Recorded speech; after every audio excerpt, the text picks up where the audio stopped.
So we're back for another episode of Podmas, and today I'm joined with three lovely ladies from Mastermind. I'm joined by Zoe Kiff, Martha Thompson, who I always just refer to as Martha Lily actually, and Sarah Gray as well. So I'm going to get the ladies to introduce themselves. They'll do a much better job. So Zoe, let's start with you. Can you tell us a bit about you and your business? Yeah, so I am Zoe Kiff, the lady behind Honest Riders, and we are a sustainable equestrian brand.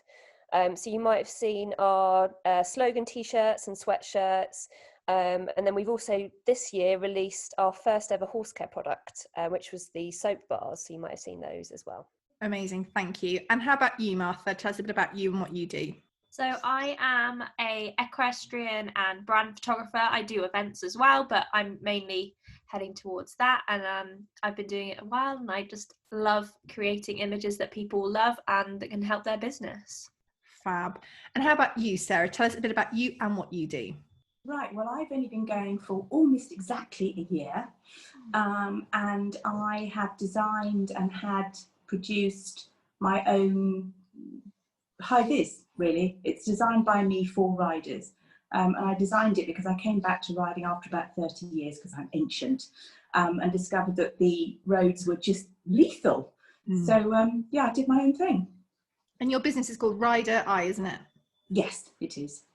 She's great, because also you've recently sponsored an event, haven't you? I know obviously we're recording this during COVID, so events are like different, but it's a charity bike ride, wasn't it? Yes, there were 9 riders, quite a few 5-star ones, that rode from Badminton to Burley, which was 150 miles. And I provided the high vis. I had it specially printed for it. So that was really that was fun. And I got quite a lot of nice photographs from it. It's good. Excellent. So the first question is, what does Christmas look like for you? And I'm going to start with you, Martha. So this could be from a business perspective, like the lead up to it, or it could actually be your Christmas day itself or a bit afterwards, whatever you were, all awesome of whatever of those. Oh gosh, last year's Podmas, nerves are just come flooding back, and I'm like, I don't know. Christmas is like I was just saying before we started recording, like I love the build up to it, the adverts, the music. And then obviously lots of printing goes on and lots of orders and people, it's really nice to see people thinking about others and that kind of thing. But it's kind of busy and quiet. There's a real mix of it in December. So like lulls, and then it goes crazy, and then lulls. And I do quite like Christmas, but yeah, not the day of it. Not the actual Christmas day. No, it's just far too long, and I feel like you have to be someone else and you should be present, and you get dressed up to go sit in your living room. It's all a bit bizarre. Oh, I don't do that, I'm afraid. Maybe I won't. Yeah, I brush my hair, I've done well. So no, that's fair enough. It can be quite a stressful time, definitely. What about you, Sarah? What does your Christmas day look like, or your Christmas period look like? Christmas period. Well, do you know, to be honest, we don't really do Christmas particularly. The children we're not children anymore. So I don't quite know this year whether we're going to have 1, 2, none, no idea. Husband does all the cooking, which is great. And basically we just are at home, very stress-free, have lunch whenever it's ready, don't particularly get dressed up, don't get stressed. I actually think it's an awful lot of fuss about not very much, to be honest. But last I just started Rider Eye, and directly after Christmas I had an enormous amount of order for those hat bands, which was quite weird. But I decided that probably a load of children had got money for Christmas, and their parents had sort of directed them in the direction of pink high vis. Don't know, but anyway, it's great. Definitely, yeah, absolutely. If they can use their Christmas money to stay a bit safer when they're riding, that's definitely got to be a win, hasn't it? And how about you, Zoe? What does Christmas look like for you? Well, you know what I'm going to say here, Ria, don't you? Because I'm the total Christmas Grinch.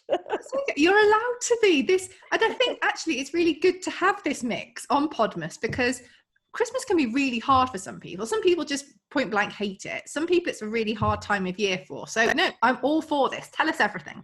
So I've got no particular reason to find Christmas hard, because I've got the most loving, wonderful family. But it's just very stressful, isn't it? The build up for us is mega busy. Lots of people come to us for their Christmas gifts, which is amazing. So the build up is really super busy. So I end up leaving my Christmas present buying to the last minute, which is really very stressful.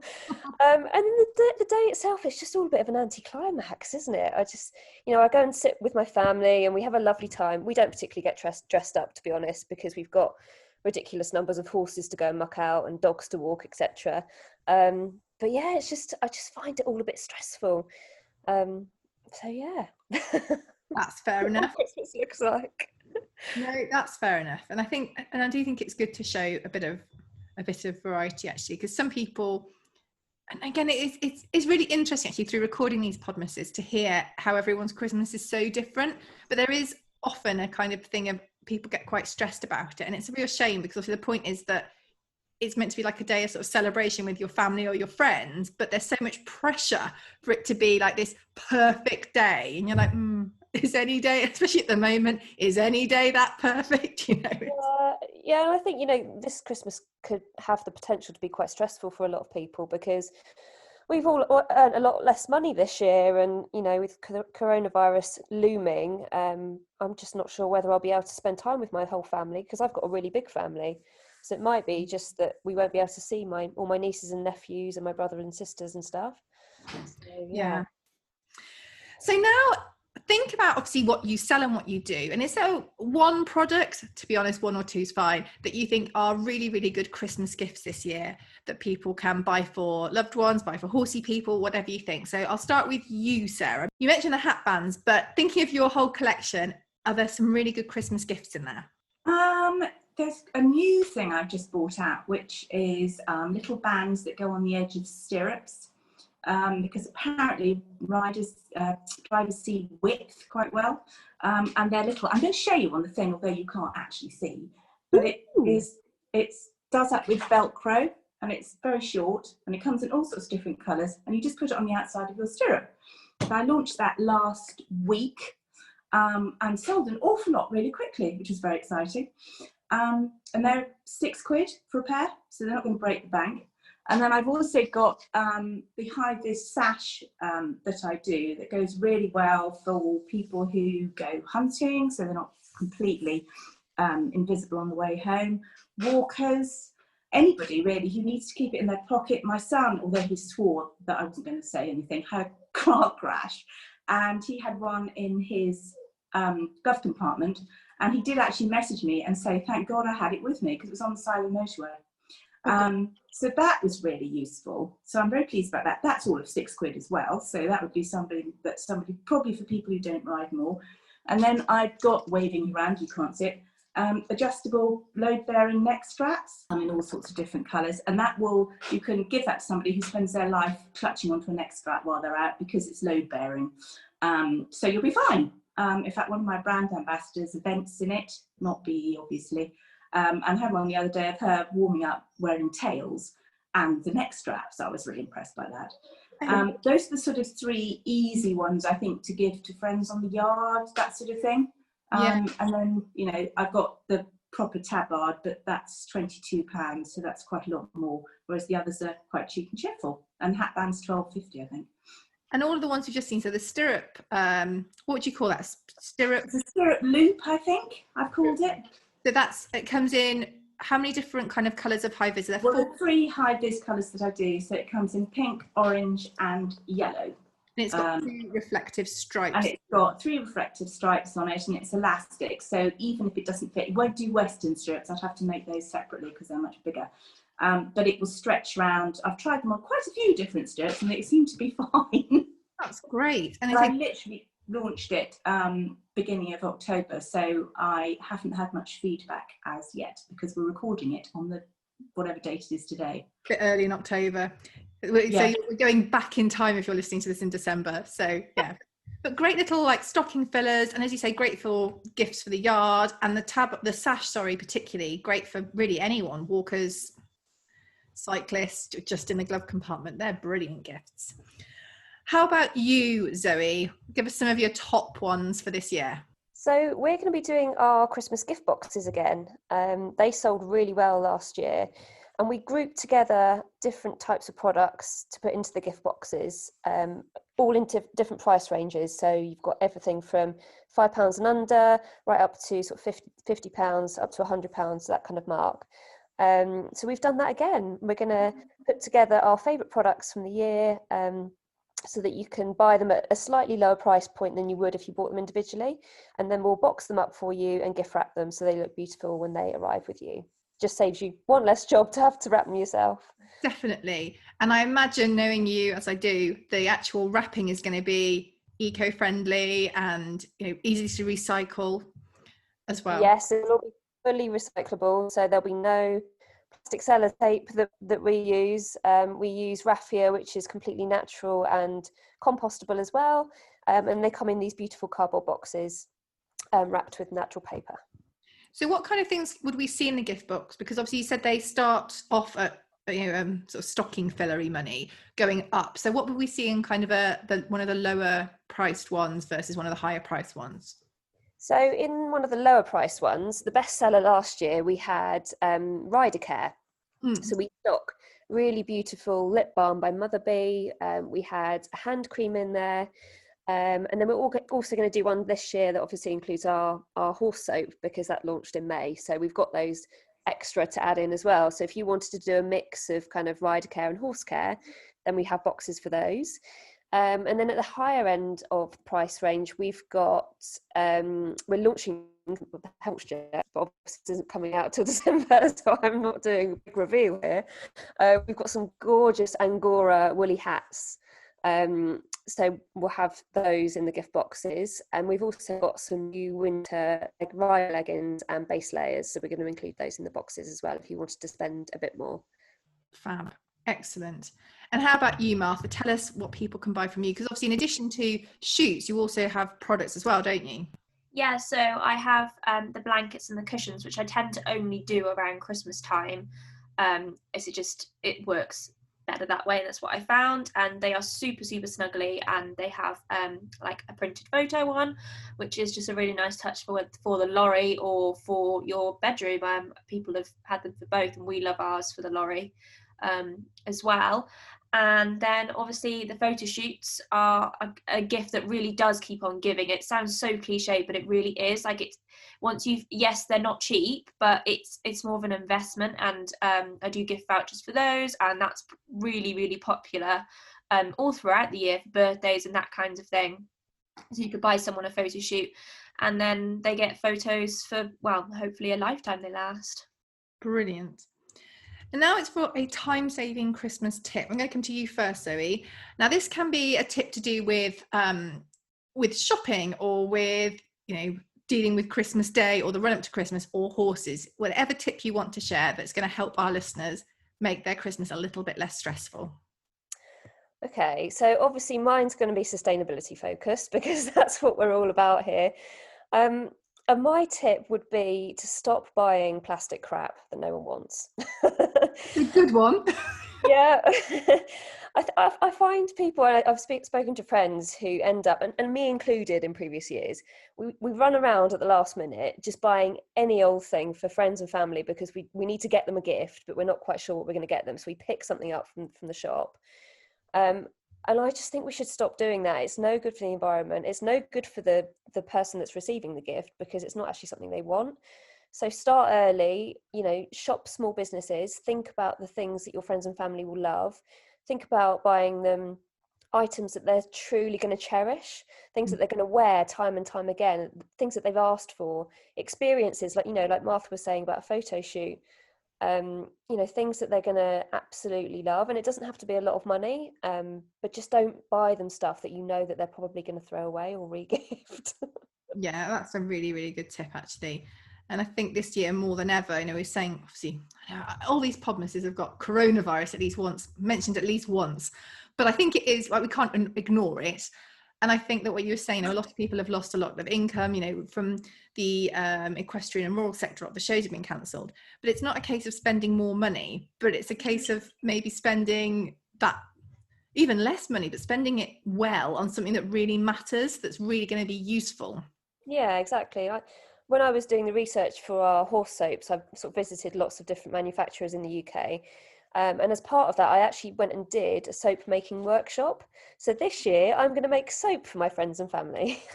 Oh, that's cool. But Yeah. I think as well, if you haven't got the money, putting the time into something is really nice. And Yeah, exactly. I think Um, a gift like that says a lot more than, maybe spending a bit more and it meaning nothing. yeah, no, I'd agree with that. What about you, Martha? Have you got a Christmas time-saving tip? I just tend to say that kind of shop throughout the year, although I'm quite bad at this and I will just give it them there and then because I'm very impatient and I want to give them. But I think if you see something, especially usually it is in like the smaller business shops, like, the little nice shops. Remember when we used to go into shops? I've hardly been any. But yeah, I tend to pick up that, and I like, especially when we used to go to places and things, I like having things from different places. Unfortunately, we're probably not going to be able to do that so much, but yeah, maybe shop small and with something more of a connection, something people are actually going to use, maybe something practical or a day out or something like that. And just have something to look forward to, because there is still a long winter ahead after Christmas. That's a really good call. How about you, Sarah? I'm just making notes. I thought to myself, God, is there anything left? Buy from the UK if you possibly can. I think that's very important. Small businesses, try and buy local. I think, again, if you can, to give them support. Basically, don't get sucked into the commercial side of it. They're very keen on television to make you spend huge amounts of money on stuff you basically don't need. And remember to enjoy it if you can. No, I think that all really, really good points, actually. So I've got some random questions. Let's go for thinking of the market we've got here. I'm going to go for favourite Christmas drink to start with. I'm going to start with you, Sarah, because I feel like you've got a good one. Oh God, I can't remember what it's called. I always have it when we go abroad, and it's a liqueur topped up with Prosecco. Aperol. Ooh, It's amazing. I've not It's heard an of orange liqueur, and you top it up with Prosecco, or sort of, you can do it with champagne, and it's absolutely delicious and lethal. That's what Christmas is all about, hey? Followed by gin. Brilliant. How about you, Zoe? Oh, I love a good glass Prosecco, me. Yeah, that will keep me happy for the whole of Christmas. And what about you, Martha? I don't actually like mulled wine as a drink, but we do mulled wine pairs, which is actually so. If not, I just probably drink tea or Prosecco. But yeah, I thought that Good pairs in the mulled wine. Yeah, and then they're warm. Honestly, I was already used to do it now. It is amazing. And at least one of your 5 a day if you eat the pair. I'm sure you could have multiple pairs. Okay, next question. Favourite part of the Christmas dinner? I'll come to you first, Zoe.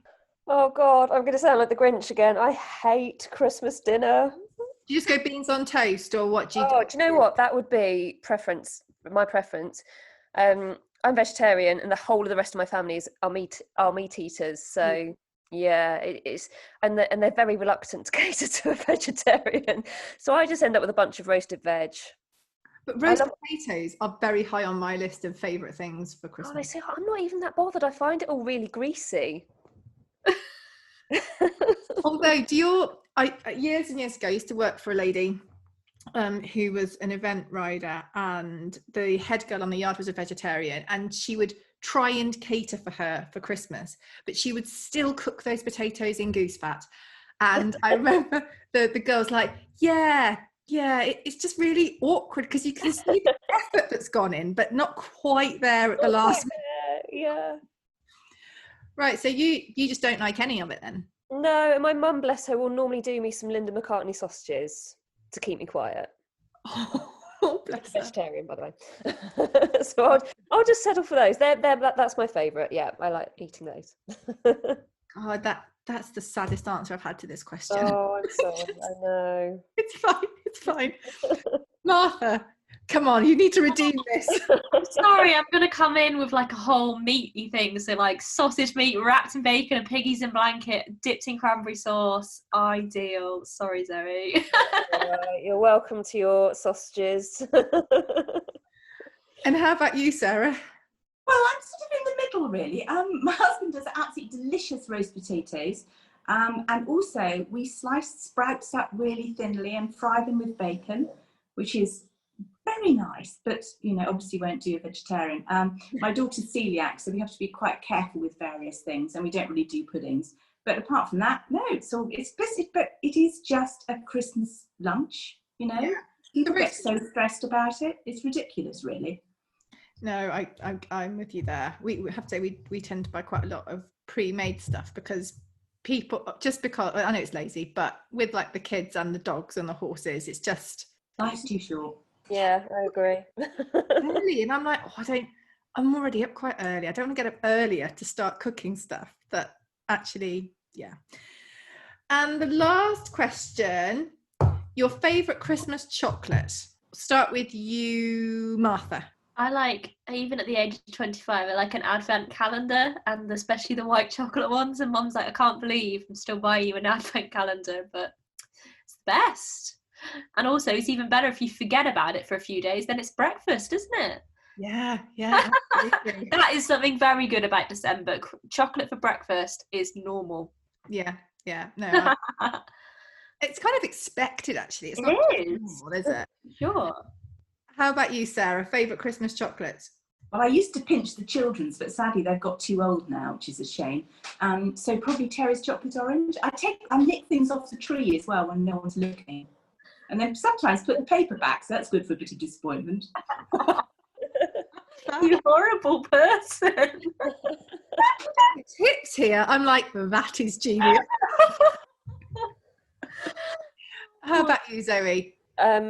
I'm a massive dark chocolate lover, so I would have like a green and black's mint dark chocolate or something. Delicious. And not as bad for you as, definitely not as bad as white chocolate, Martha.